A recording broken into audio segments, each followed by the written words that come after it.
Hey Charm Squad!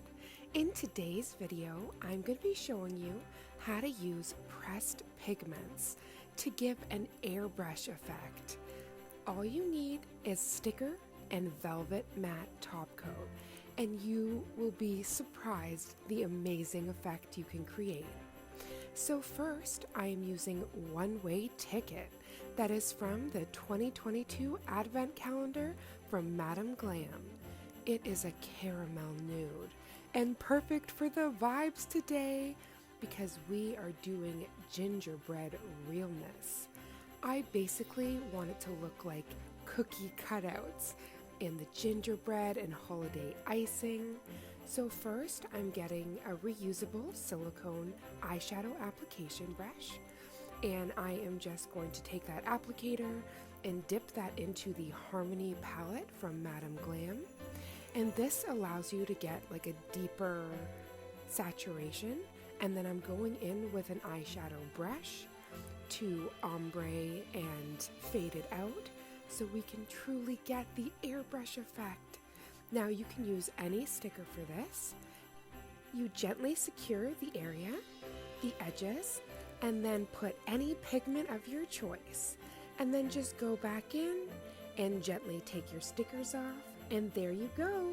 You have an airbrush effect with no fancy dancy airbrush needed, just quality pigments. As you see, I am gently floating that base coat across the nail, and the pigment is not moving one bit. That Harmony Nude Pigment palette from Madam Glam is so luscious, and this is giving me all of the gingerbread feels. If you get inspired to try this technique out, tag me because I would love to see your recreations.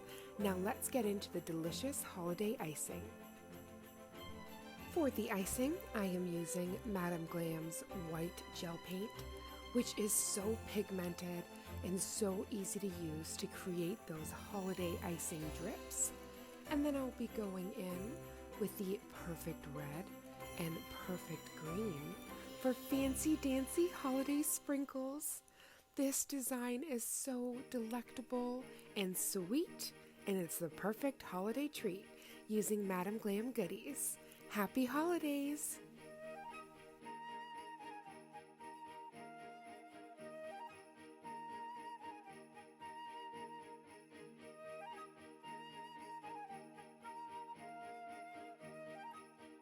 Make sure to subscribe on your way out so you can keep on getting more tasty tutorials.